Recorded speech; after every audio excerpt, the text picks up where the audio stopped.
ngai nayebisi yo Kisasa nasi soki bato bayokaka yango mais déjà comprendre que Kisasa eza na posa penza keno ya parti écologique soleil ki aza kobenga ngo na bapriere na ye boya e bodirige ngai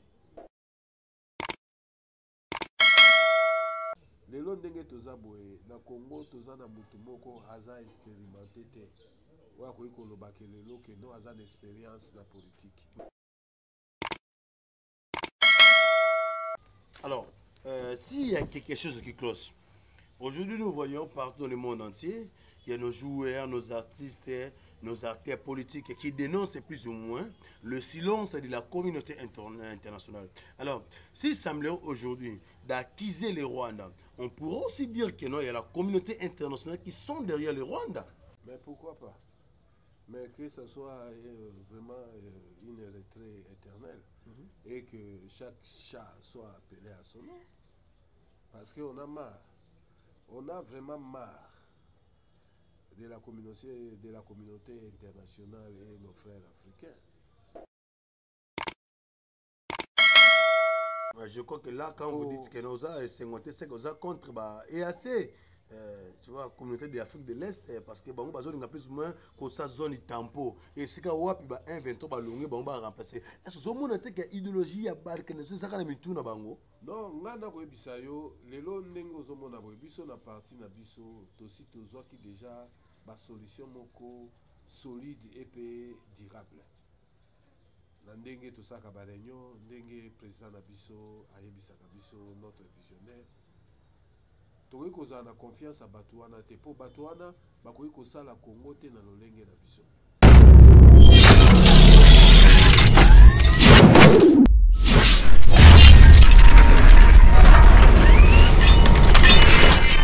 Mbote na bino nyonso balandi CMK télévision nazalaka na esengo ya kotema liboso na bino ya kobanda biso kopesa bino mbote bipai biso bizomi bino na Afrika, Amerika, Asia, Oceania epai wapi boyebi awa na kati émission na bino révélation nde tobetaka masolo mai matali mboka na biso la République démocratique du Congo na moko lelo nazali ya kobanda kopesa liboso yo mbote oyo azali na London maître pe le boss ya mboka Jay Kintona ya mama Hélène Wassa le coordinateur Guigui Legula Mayamba ba abonné nyonso ya CMK télévision bipai biso biso bino na souhaité bino meilleur vœux et puis bon début de la semaine. En tout cas, c'est votre humble serviteur Cédric Mukondo le CMK que vous aimez tant comme on dit et avec ce slogan qui dit les soldats du peuple. Je suis là pour vous donner des actualités pour na ko betela bino masolo ezali koleka na kati ya mboka na biso sur les 2345 000 km² ezali occupé étendu à RDC Congo. Ya ngana pona masolo mai mateli mboka na biso toko yamba moko ya basangisi politiko o to betaka ne masolo tongo nyonso ezamba liboso na ye aleka na kati ya mission na bino révélation et pa yiwapi toko betane masolo comme na ye monsieur papa Tonga mwana nzambe c'est-à-dire que ye mwana nzambe et pas na monoko ezange tirati bien sûr que oui mazali moko balobeli oyo alobaka se bosolo oyoki bien kongo ndenge lobaka ete mwana nzambe toko banda liboso ko pesa mbote epai wapi ye na ngai nde na bino toko développer na ye masolo etali mboka ya mbote ayebisa bino nini ezali koleka na kati ya mboka to wuti na mboka yango wapi to komi na yango wapi pe to zali kokenda yango wapi toko yamba ye papa Tonga mbote papa. Et puis bonjour, joyeux Noël. Et puis joyeux Noël et bonne année na bande konyo surtout oyo baza koyoka yo na ngai. En tout cas la pesi bino tout le monde. Bosili kono malamu ndeko Tonga oyo azali moko ya basangisi batu na matali politiko na kati ya parti écologique Soleil. Toko bana liboso ko beta masolo matali parti écologique Soleil. Parti politique Soleil, en gros, c'est un parti démocratiquement centriste, membre de l'Union sacrée, qui explique comme étant un parti politique de souveraineté, ordre, liberté, écologie, innovation, lumière. En soleil en sigle. Nous avons compris qu'il n'y a pas de développement santé et réjouir le bien-être de l'environnement sans protéger la planète. Camarades, le bien-être de l'environnement et ce qui l'habite est notre préoccupation majeure et notre idéologie. Alors, parlons un peu de l'inondation. Aujourd'hui, à chaque temps au Congo, lorsqu'il plaît, nous voyons l'inondation. Bamboula ezali ko beta tango yiso na kati ya République démocratique du Congo. Mais bamboula ngo ezali ko causer ba perte ya matériel, puis ba perte ya ba vie humaine. Alors pour nous étant que psychologue, étant que conseiller. Alors les candidats qui pourront être interpellés. Et le gouverneur a vu la Kinshasa, et le ministère il y a plan. Et au ministère de l'infrastructure, tout ministère de l'urbanisme et habitant, au besoin de classer tout pour la charge et responsabilité na bango et na kati ya mboka na musala au besoin de ça. Bon, nous pouvons interpeller ou non, mais le problème est de tous les Congolais. Le problème est les autres la kaka ba gouvernementé, même ba gouverner. Et ça problème oyo état libisonyo surtout. D'ailleurs, son excellence Meda visionnaire et parti écologique Soleil à l'Obélakango mingi na ba radio ndenge nini tokoki ko se protéger contre ba catastrophe oyo eza koya chaque fois na bambula oyo eza kobeta. Mais comment faire aussi longtemps que peuple ndenge aza wana aza désespéré na ba député oyo ye moko apondaki pe ba prometaki ye na ba promesse moko irréalisable. Bon, nayebi te eloko nini bato bakoki koyoka ozomona. Mais question ezali ke peuple nyonso tout, que chaque peuple puisse comment dirais-je tourner comment dirais-je sa pensée makanisi na ye na parti écologique pour que mutu nyoto na Congo akoma écologiste pour te ayeba ndenge nini akoki koprotéger nzinga na ye. Malgré Pabatonga bandi déjà, qu'on constate déjà marketing, fait propagande malgré l'élection, puis 2021, comme il a une noté, car si tout le monde a pu commettre solo, ce qui tout allait bien. Ce qui m'a conduit, ce qui n'est pas comme on a colonné beaucoup mais c'est pour que a remporté à Sika. Donc on va parce que vous avez un environnement en charge comme il faut que tout le monde commettre solo. Bon, il était nommé. Où est le mal de nommer d'autres à leur place? Biso membre de l'Union sacrée. Nous soutenons son Excellence le président Félix Tshilombo Tshisekedi pour cette stratégie politique spécifique pour instaurer la paix, l'organisation et que la méritocratie prenne place par une vote. Mon frère, cette fois-ci, la CENI s'occupera même les municipaux. Donc, cette fois-ci, la CENI occuperont même les municipaux. Alors, c'est un peu de jeu dans ce point-là. Face à l'insécurité qui se passe et qui subissent nos frères qui vivent à l'est des pays, alors s'il semblerait ou dont il s'agirait que non, vous avez un cas de charge. Quelles pourraient être vos idées qui pourront contribuer à l'émergence et à l'évolution, voire même à la paix pour les gens et nos frères qui vivent à l'est des pays, qui souffrent de l'insécurité, qui est causée par l'M23, qui est soutenue par la République du Rwanda et plus ou moins dans le gouvernement de Paul Kagame? Bon, cette question est vraiment très complexe. Seul mon président national peut répondre de telles questions. Mais dans la tête, dans ma tête, le Parti écologique Soleil a une solution rapide et durable.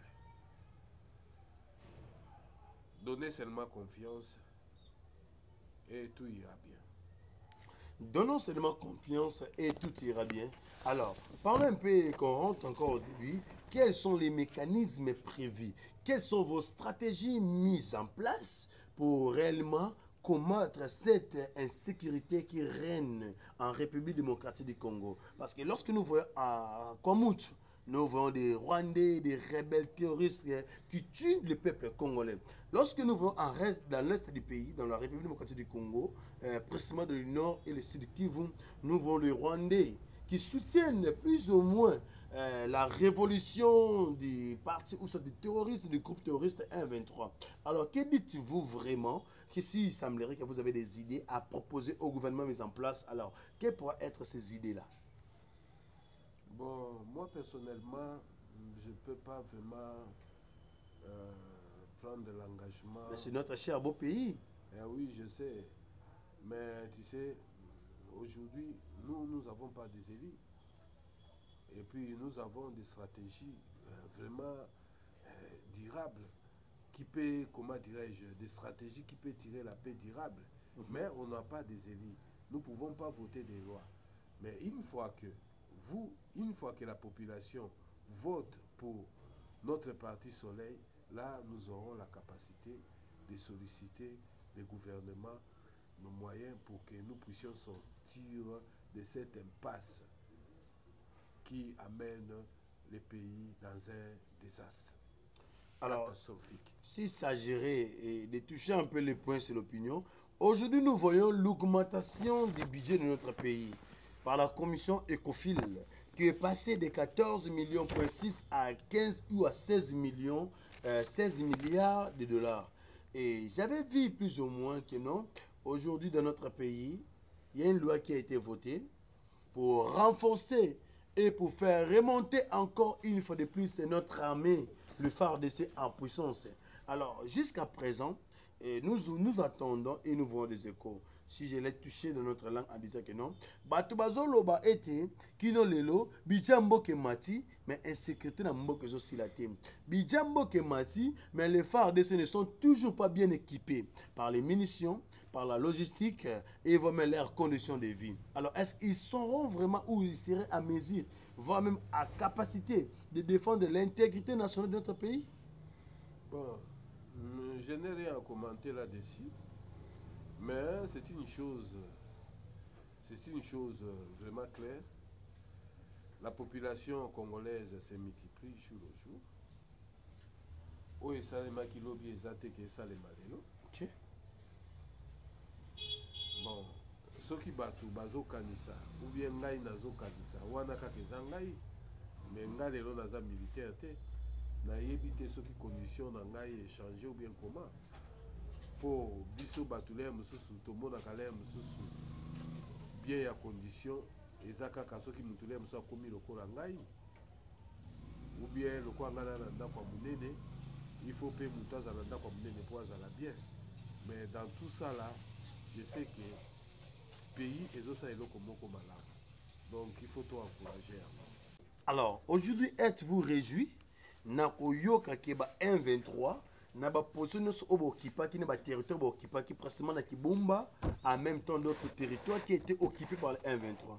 En écoutant et en voyant des images que non, le 1-23 ont cessé le feu, ont cessé leur hostilité et ils ont accepté qu'est-ce qui a été comme ordonnance du gouvernement congolais. Il y a qu'on s'est retiré, puis il y a qu'on tika sol congolaise. Mais nous avons koyoka eti que balongé na bango précisément tim. Bah qui juste qu'on s'est campé quelque part aux ezaki ba position au balna occupé au départ, leur position habituelle. Alors je ne sais pas de leur départ. Êtes-vous aussi réjoui en tant que Congolais na koyoka parti moko? Ezaki ya mboka na ezaki touché par ba rebelle, lelo ba rebelle wana ba abandonné yango batiki yango bazongi na ba position na bango. Yo tant que Congolais, ezali ko sala le nini? Bon, vraiment pourquoi pas. Mais que ça soit une retraite éternelle et que chaque chat soit appelé de son nom. OK.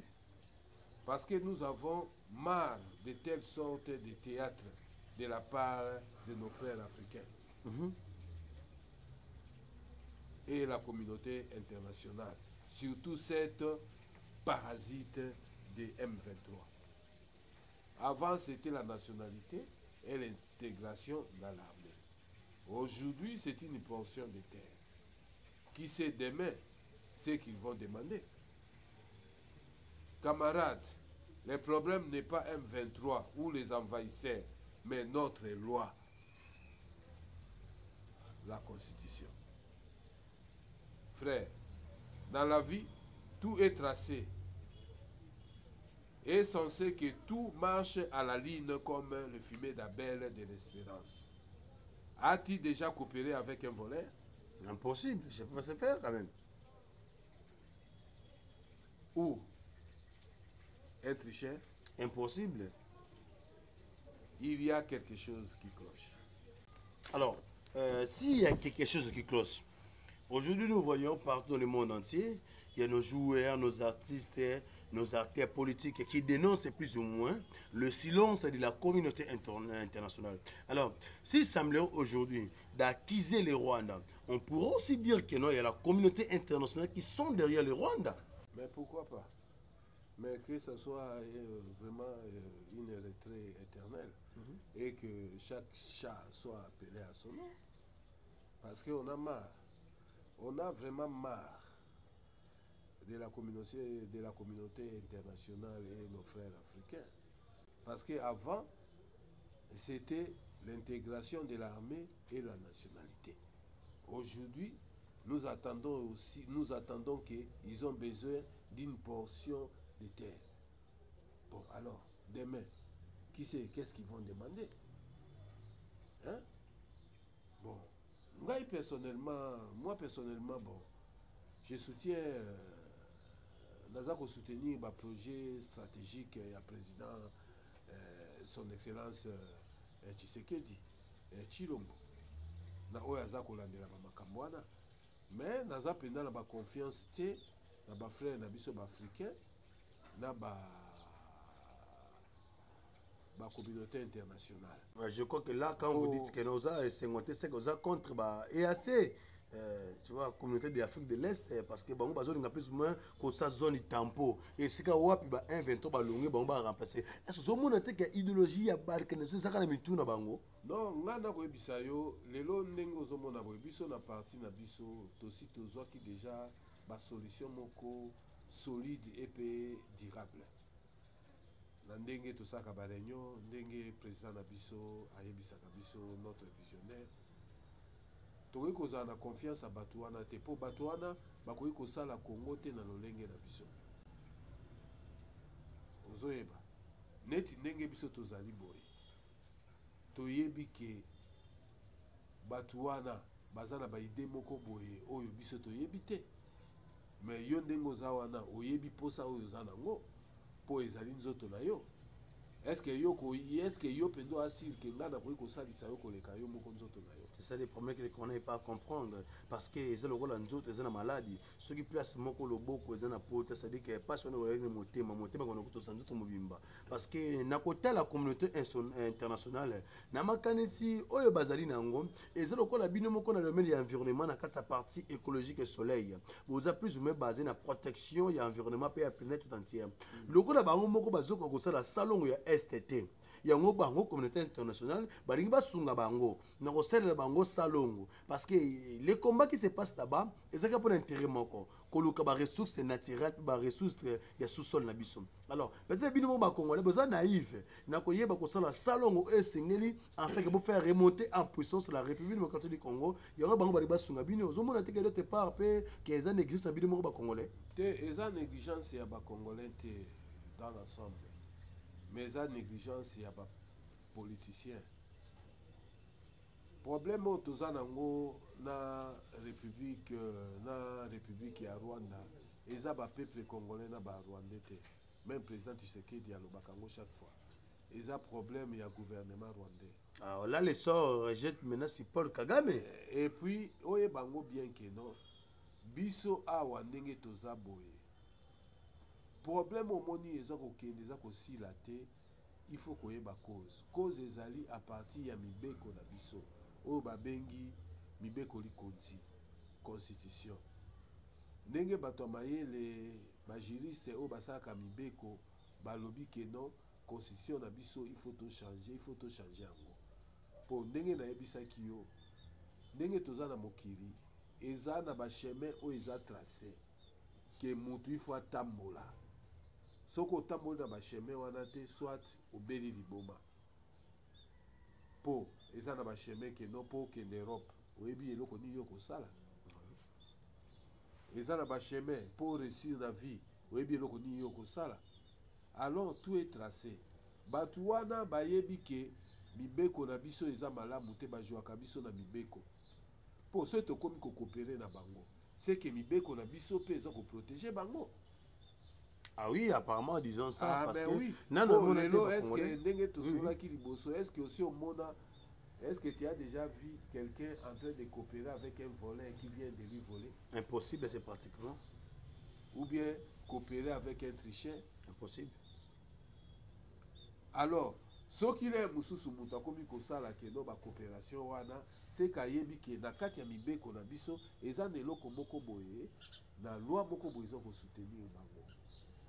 Po lelo na mboka ndenge tozali boye toza lokola nzoto basala mibeko ya nzoto lelo yo koloba ke ba orteil eza minorité misapi ya mikolo eza minorité po eza moke bon na balwa na biso minorité euti wapi mibeko na biso nde ezokoze problème yango na omoni biso nyonso tu tozo kotia poids mpe toza kosoutenir réélection ya président son excellence Félix Tshisekedi et puis na biso batu oyo toyebani na politique te tokoka kozwa mboka oyo po tokoka kochange mibeko po bato baki liboso na biso basalaki mibeko kaka oyo ekoki kopesa bango misolo po te balia bango na bafamille na bango me bapeuple batikala maboko pamba. Est-ce que yo ozali mopanzi sango nayebi te soki oluka na constitution olakisa ngai place oyo bakomaki mabele eza ya bakongolais mpesi ya mabele eza ya bakongolais lelo soki lelo omoni mutuka oyo eza ya ngai mpo mikanda ezolakisaka eza ya ngai oza koyeba bato wana omonaka ba M23 bayebi mibeko na biso batambolaka kaka na nsima mibeko na biso me mokolo lelo tokochange mibeko oyo ekozala na intérêt ya peuple et non na intérêt ya l'état bapoliticien oyo bakodirige biso okomona ke ba M23 bakozala lisusu te mpo mokili mobimba bakoyina bango. Alors, pour mokili mobimba bakoyina bango lolongo tukoloba cher camarade tonga mwana nzambe nayebi ke na monoko na bimaka la vérité est-ce que pour yo en tant que parti oyo zali membre ko appartenir na domaine de mobilisation est-ce que osa vraiment sûr certain que son excellence Félix Antoine Tshisekedi Tshilombo azali vraiment na bilan ko présenter na 2023 devant le peuple congolais? Mais oui, la koyebi soki eza vrai et puis aza na bilan moko eza positif. Nga na koyebisa yo ndeti nini oyolasaka eza politique parce que bato baolia te sikona baoliaka te bonene yango bato baofete kaka te l'argent ne circule pas il y a toujours des gens qui sont impayés. Bon omoni ndenge balobaka ke lelo soki maladi ekomi mpasi lelo maladi ekomi grave ebandi maladi ebandi lelo te maladi ebandaki kala mais na bafeti ndenge nakoyebisa yo ndenge toza boye ngai par la grâce de Dieu na fete moi bien na ba moyen na ngai bato pe musu ba fete moi bien ozomona mais kokasa te ke bilan positif eza kaka kende fo bato ba fete bien ou bien bato balia bien mpo na feti ozomona mais toza kogere président président ndenge aza wana na mokano na ye tozokende vers un avenir meilleur ozomona bakongole bakomona yango te avenir meye bakongole bakomona bakoleloko ntango nyonso ntango nyonso kolela ya biso bakongolais eza partout esili te mpo likambo esilaka mbala moko te ndeko ozomona likambo esilaka mbala moko te ngai yo nakoyebisa yo naza mpe na bamikakatano na ngai ozomona mais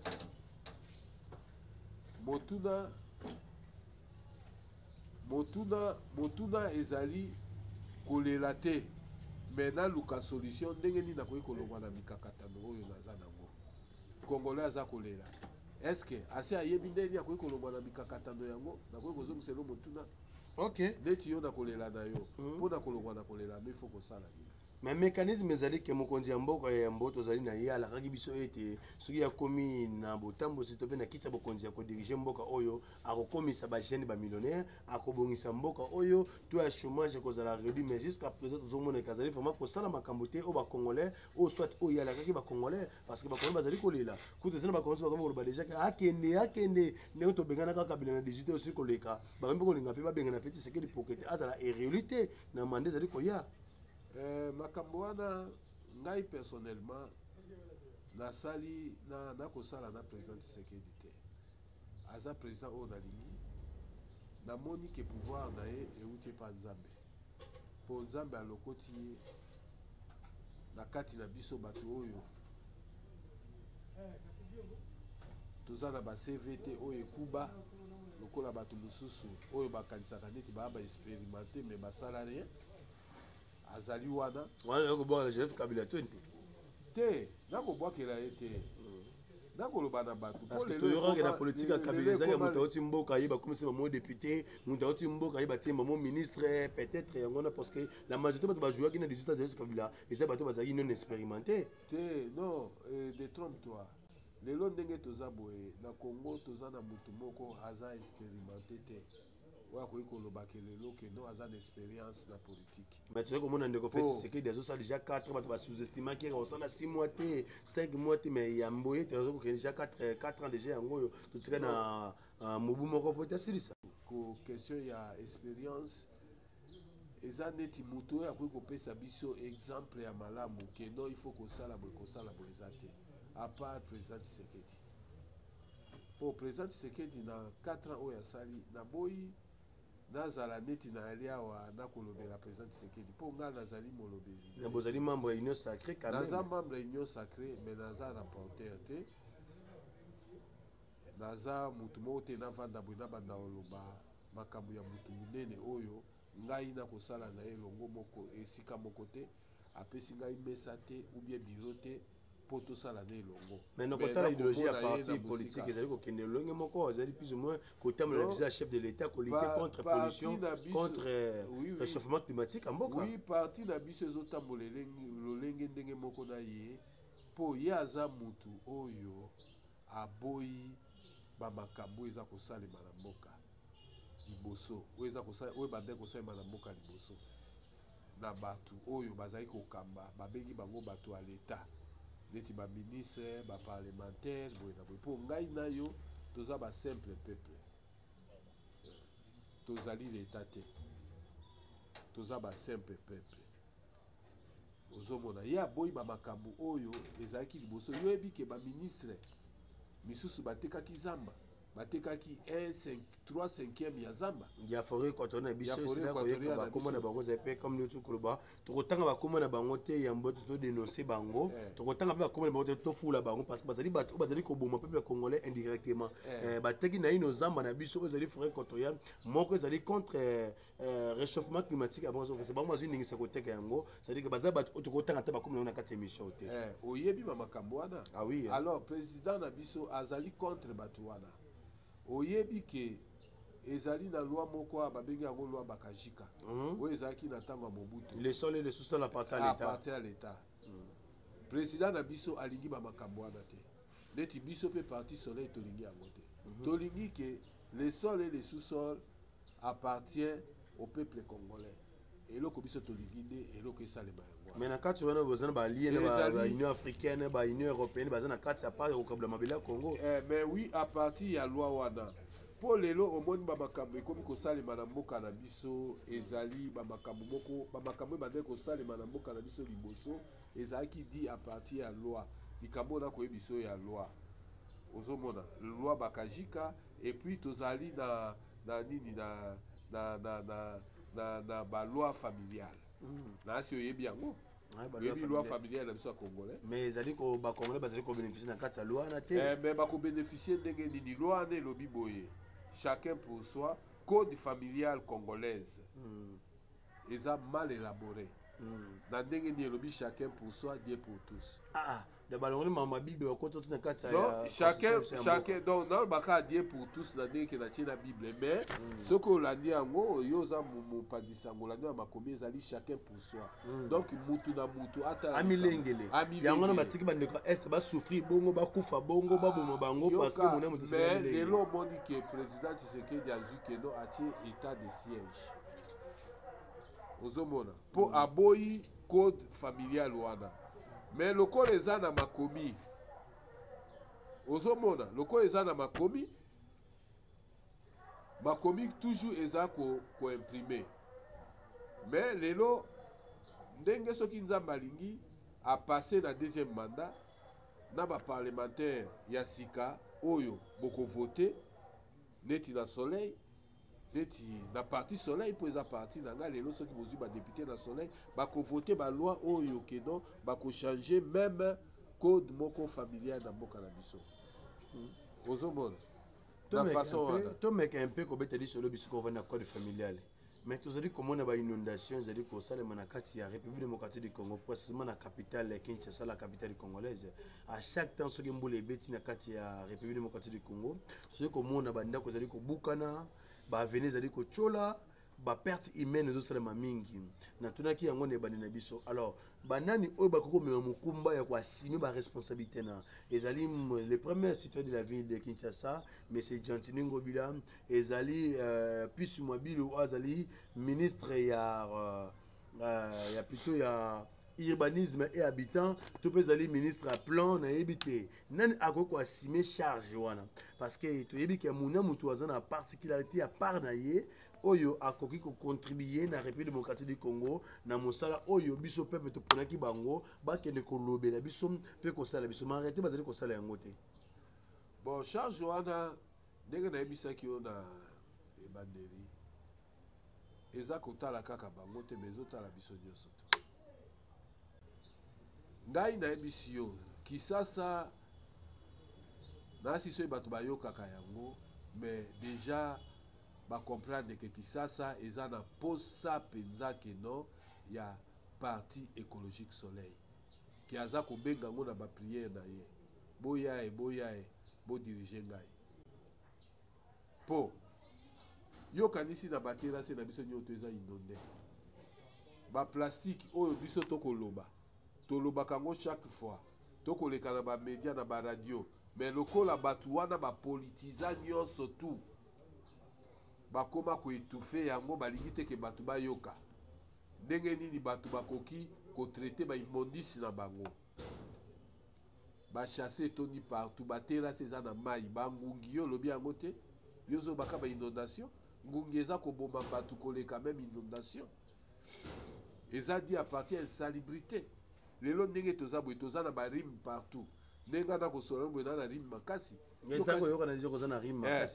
yo kasi eza di na nini nyonso tu wana eza salite mpe eza epollution mais lelo awa tokobelela chaque fois surtout président ndenge alekanaka na baradio alobaka yango chaque fois maintenant nango akoyoka soki bato wana ndenge baa bapoliticien baradio nyonso tu ekoma ya bango soki moto aye koloba eloko oyo amoniki koderange ye baetufe bon biso tokoyoka ndenge nini ozomona mais eloko tokosenga kaka ke mbala oyo bato basarole massivement et puis bavote bakandidat ya soleil massivement mpo ke tokende na changement porte donc na changement esengeli na bino bosanrole massivement esengeli na bino bovote bamembre puis bacandidat oyo bakobima na parti écologique soleil mpo bango nde bazali na vision ya malamu oyo bazali koluka mpo na république démocratique du Congo en fait que pollution oyo ezali ya environnement en fait que protection ya nature mpe ya planète ezala assuré na kati ya parti écologique nazali koyemeka mpe kointerpele bino bayimboka bakongomani nyonso de père de mère parfois tozwaka mikumba totikelaka bayi politique te ezali mpe charge na biso parce que tant tobwaka matiti na balabala ezalaka bayi politique batindaka biso te tant tozwaka babute ya ji na biso yo bwaki nga na bwaki ya bwaki ntango mvula ekonoka esangisi yango nyonso ememi yango ine tina caniveau ewoso et puis tant que bon on a caniveau et que luka ete tant mai akoya puka aleka moi aleka e kozala te et que luka na mai a déborder abana ko buka banda ko na biso abana ko bebisa ba vina biso a même ba perte ya matériel pe ba vie humaine nyonso malgré bango pe ba yi politico bazali na en tout cas na charge makasi ya ko luka ko assumer o ezali ba tâche na bango parce que actuellement dont nous parlons ce qui bomani ko tala en tout cas Kinshasa est comme trop sale makasi ya makasi bisika koleka ezali sous-souté yango na mutu nezali. Alors quels sont les mécanismes nini ezali ba procédure ba formule oyo parti écologique soleil et memeli biso ya moto lutter contre pollution ya nature pe pollution ya environnement na biso ezali neti nini? Bon tozali toza na solution moko pe ezali durable mais na ngolu ya nzambe ndenge nayebisaki yo ntango président na biso akoleka kososola makambo nyonso tu na mozindo mais eloko akoyeba makasi lelo biso parti soleil nakoki koloba na yo awa nakoki koganga nakoki meme kolongola bilamba na pasoli oyo meme natumbi yango mais soki ovote biso te mpo te tovote baloi oyo eza contre insalubrité na mboka na biso eloko moko ekosalema te yo yebi te ke salite eza boye mpo mibeko eza te mpo na salite bato wana bakoyela o mibeko ya salite te mpo bango bayebi yango te parce qu'il y a pas de tribunal environnemental peut-être. Ah mais okozwa yango wapi okozwa yango wapi okozwa yango wapi awa tobandaki na ebande nayebisaki yo te ke no développement eza te soki environnement eza protégé te et puis santé eza te soki environnement eza protégé te solution ozomona ya salite ya mboka oyo ezali parti écologique soleil ndeko nakoloba te ke po ou bien ke non nakotisa yo liloba na motema ou bien nasalisa yango na makasi mais eza bien yo ndenge oza wana okoma écologiste. Ah oui, on ezali litu ba connaître bazali nango parce que soki mvule noki na Kinshasa ezana banzela o batozali koleka te là j'encourage l'idée et l'opinion eza banzela impraticable tozali na ba érosion tozali na ba problème ya ba ngungi ba moyi banini ba biloko wana nyonso tu ekoya kaka na batu oyo bana ba idéologie moko écologiste. En tout cas mutuna ezali ya koluka koyeba lelo tosili komona bino bozali allié ya ino sacré mais na ba intervention lokola au président national suko sala mais tosili komona ndeko Moïse Katumbi Chapwe ayebi na ko quitter ino sacré. Alors pour na bino bozomona ngoni ezali geste ya désolation ezali geste ya quittement ezali geste échappatoire akimi déjà 2023 aluka a se préparer déjà na élection ya 2023 il passe à la candidat to bosili komona ngo ezali trahison. Bon en tout cas Dieu grand hein ezali trahison te ye moko ayebi makambo nini aza kosala ye nde moto alobi mais bozalaki na elongo nayebi mais ndenge eza boko otambola na moto elongo motu aza na choix na ye nasi olandaki président son excellence Tshisekedi Chilombo Tshisekedi na Équateur alobaki toa na mboka oyo ya kobangisa motu te toza na état de droit motu na motu aza na ndenge aloba na ndenge na ye me eza na ndenge ya bosembo okoki koloba okoki kozwa makanisi na yo me eza na ndenge ya bosembo oyo keno bato nyonso bakosepela nango ye alobi mais sikoyo etikali sikoyo na seni étranger po ngai ndenge nazali boye nakoki koloba makambo mingi te po aussi longtemps nakoloba mokili mobimba bakomona eza neti mpe parti écologique soleil mpe nakoengage yango mais oyo eza koengage kaka ngai moko lokola ndenge président na biso alobaki ke toza deya bapoliticien toza bato oyo toza prêt ya koleka na bamédia ya koluka solution po te peuple na biso congolais akoka kosepela na mboka na ye nasi olandaki na maponemi kaka liboso awa mpona président na biso président ya parti MLC Mbemba nasi oyebi alobaka ke azalaki candidat akendaka ti apesaka bamisolo na ye mais après avoir coétudié pe délibération homme de 18 ans ba invalidé bamonaka ke non ye akoki kozala candidat te. alors gaza des pères et des mères sur tali bien des pères et des mères congolais mais Dieu est grand bamakambo wana nyonso nde nakoyebisa yo lelo okozala des pères et des mères congolais ou bien te mais soki ekomami na makomi te bakoki mpe kotia n'importe qui yango wana eloko oza komona ba M23 bakodondwa. Mais ozali komona te ke ba M23 baza na complicité na ba acteur politique ya mboka na biso. Ah mais baza na complicité na ba acteur politique na biso yebi yango pourquoi? O comprendre eza na mobeko moko te na yebi te le musu na tanga mabe oyo ezoloba ke pays eza ya ba congolais. Donc mobeko ezali kotalisa ke to mboka eza ba congolais te. Ah mais non les eba américains ya ba occidentaux ya ba communauté internationale. Lelo ngaso ina koyebisa oke lupango eza yanga. Po eza na mikando ezolakisa ke eza ya ngai. Bon soki nayebisi yo ke loko oye awa epa na ngai nayebisi yo ke no lupango eza ya ngai yo kondima te mais soki oza muta mayele okoluka nini na preuve oui. Ah mais oui même ata kozala mwana ya mutu ezalaka na mamikanda moko juridique ntango nakoyebisa yo bamakambo ya mibeko mais soki lelo mibeko ezali ke no ye akoki kokoma président Dieu grand mais soki mibeko ezali ke ye akoki kokoma président te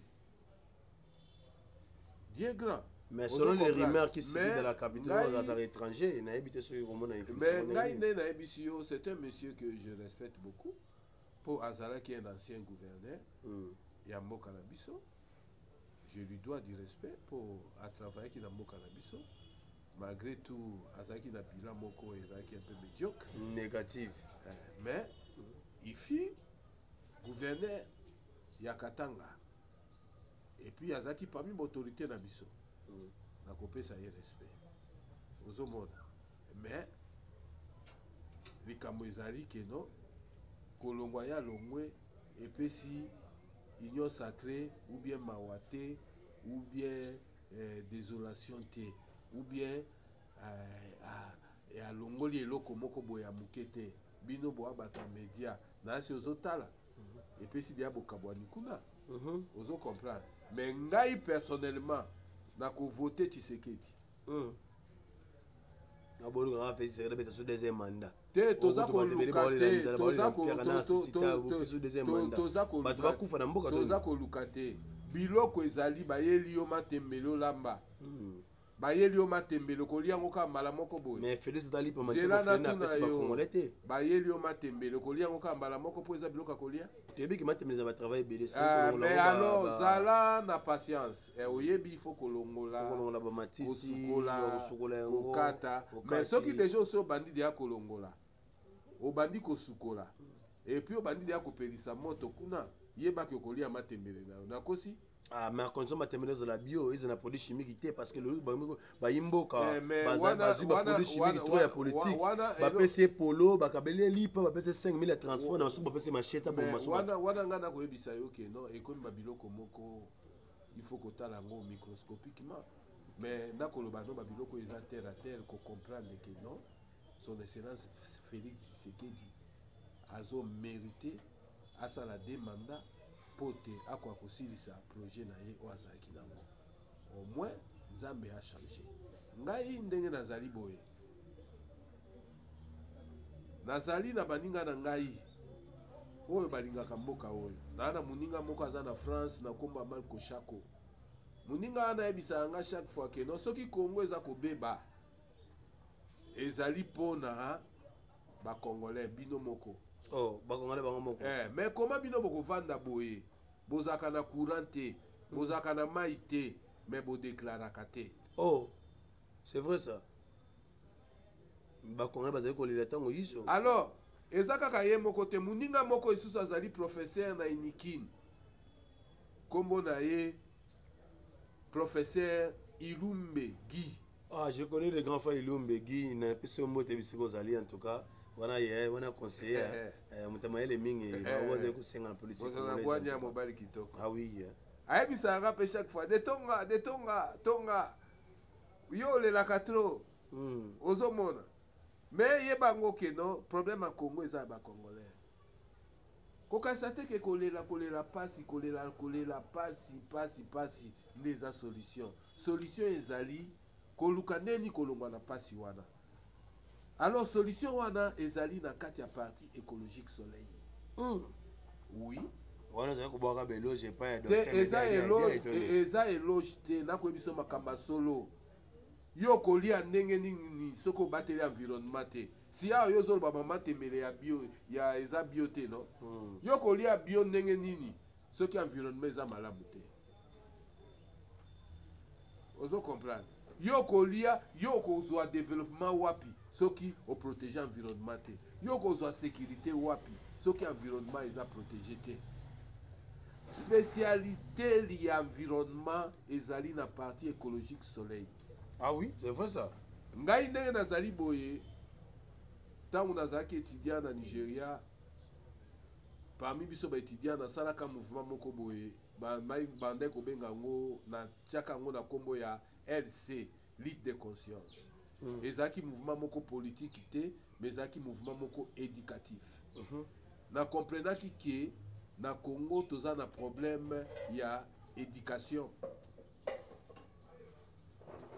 Toza na problème ya éducation. Autant que vous avez dit que matite na balabala, bazali ko suba na nzela, bazali ko zubaja plastique asombi ngo na kalamu au boko na kasabu. Baza mal éduqué. Baza ba mal éduqué. Alors les canisiers comment yo za ko kona matembele osubela kango après côté que la batu. Eza mal éduqué, mal éducation. Alors, les gouverneurs, mais qui ne peut pas tout mais aussi la caractère. Non, mais moi je respecte beaucoup son excellence, le gouverneur Gentini Ngobila. L'émission ndenge za boso ok na CNPP. Est-ce que vous dirigez Bato Liboma? On comprend. Comment yo koza na capitale Batu oyo bayebi utilité environnement te? On dirige bango comment? Mais lelo, si Dieu le veut, lelo ce qui a accueilli, tozu gouverneur, il y a membre, il y a parti écologique soleil. Alors banda koka expliquer batu. C'est un écologiste.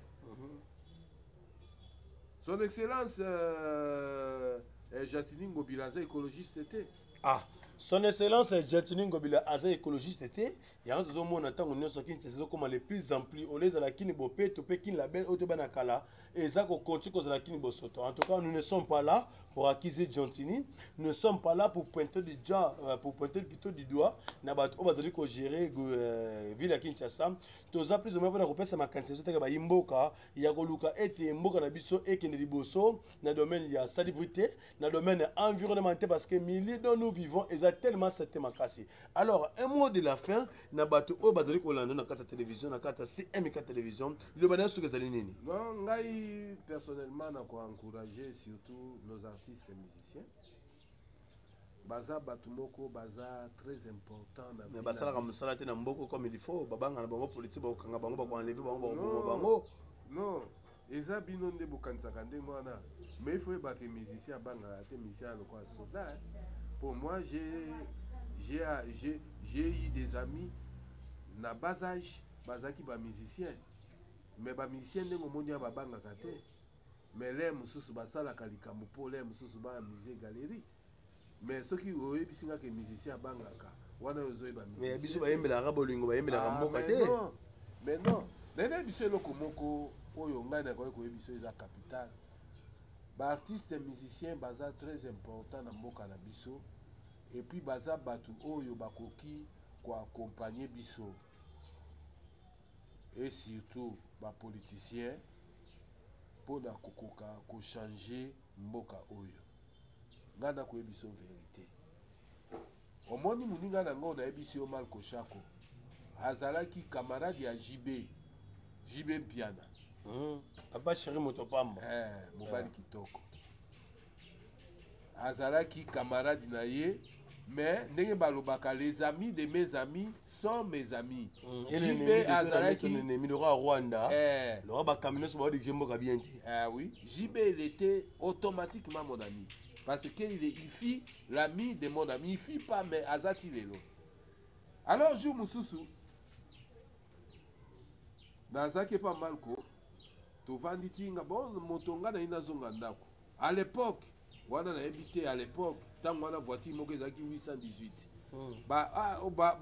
bamakambo na koyebisa yo eza bamakambo oyo ya kala ezalaki 818 voiture moko 818 Toyota bato bayebi à l'époque bayebi voiture wana Malko azalaki nango bazwi babonde tonga yaka nakenda otika yo na ndako. Alors tellement tomati na mutuka na baye kotika nga na ndako na jibe bato baninga bamona yenga na coin ntango tokota na lupango lobi na tongo bachange nga kombo. Alors à l'époque bandoza samedi kincho boyeba bayembi boyeba jibe abwaki ngai toalaki na leki na nga kuta omona neti amema ngai. Donc on comprend que ba musicien artiste musicien bazali une importance moko et surtout dans le domaine de la sensibilisation domaine ya sensibilisation na domaine ya sensibilisation pe ya mobilisation baza na impact moko vraiment capital baza bato bakoki ko changer ba mentalité ya peuple bazalaka toujours basé te na ba futilité na ba biloko moko boezanga tina soki balingi mboka ba en tout cas bakoka ko sensibiliser peuple bango baza batu ya batu bakoka ko sensibiliser peuple pour te peuple nyonso tu akoma écologiste ayeba ke non yende mutu akoki kobongisa mboka ndenge tozalaki na ndeko moko alobi ke non bakoki koplanter lokote likolo ya sima il faut babuka sima te babuka non sima nde baplanter na mabele po te eloko ebota mpe bato balia mbuma na cadre na koloba lelo okomona lelo badepute ebele bapeuple bakovote bango kaka mpo bayemba bango napesa ba exemple non tozo créer polémique te un message au gouvernement bazali kolanda nalobi question ya polémique te mais nalakisi importance na bango et puis naza na baboko nayebi ke ji baza moninga na yo wer aza maninga na botangi na baboko na bango oui et puis na kopesa baartiste nyonso mbote et puis na koencourager bango batika mingi futilité mpo towana baproblème sérieux oyo eza écologique na mboka na biso toza na bainondation nini pollution pollution moko eza di na badéchet toxique mutaka matembele na yabwaki bazwi na balabala na mindunda na yabwaki ntango beba certainement na gouvernement bango baza bato bakoki kozala na biso elongo biso baécologiste mpo toyeba ndenge nini ya kosala eloko ngai na kobelela na kopesa mbela mingi na gouvernement na biso en tout cas il faut afungola misu mpo na bana na biso na makambo ya ekole na bango classe na bango bana école primaire ndenge bakokende baenseignant na bango na bauniversité et puis mpo na makambo ya baretard ya basalaire mpo lelo ndenge na kobeta mpenza se te mpo na likambo ya loi mpo loi ya mboka na biso eprotegeaka kaka bato ya leta mais eprotegeaka biso baindividu te ozomona yango eloko na ngai naloba nzambe azwa lokumu elobi chers camarade ndeko na biso tonga mwana nzambe oyo azali moko ya bamobilisateur ya parti écologique soleil oyo ekamami epai ya docteur médaille diaye oyo azali cadre c'est diaya moto na bwanya oyo azali aussi membre ya union sacrée azali kotravailler na département moko na faci béton armé moko tombolo en tout cas on est ensemble en tout cas mingi koloba ezali te wana ezalaki ye tonga mwana nzambe oyo alekaki na kati ya émission na bino mpona koluka komaniola to mpe koluka kolimbola oyo ezalaki mituna oyo tobongisaki na kati ya émission na bino révélation ayaki mpona korevele bino ete Kinshasa kini label oyo ezalaka na kala lelo koma kini bosoto en tout cas mingi koloba eza te je vous en supplie et je vous interpelle chers congomani chers internautes abonnez-vous massivement dans votre chaîne CMK Télévision. J'insiste, CMK Télévision pour être à la page et pour être informé. D'ici là, portez-vous bien. Ciao, on se retrouve à la prochaine numéro. Bye yo.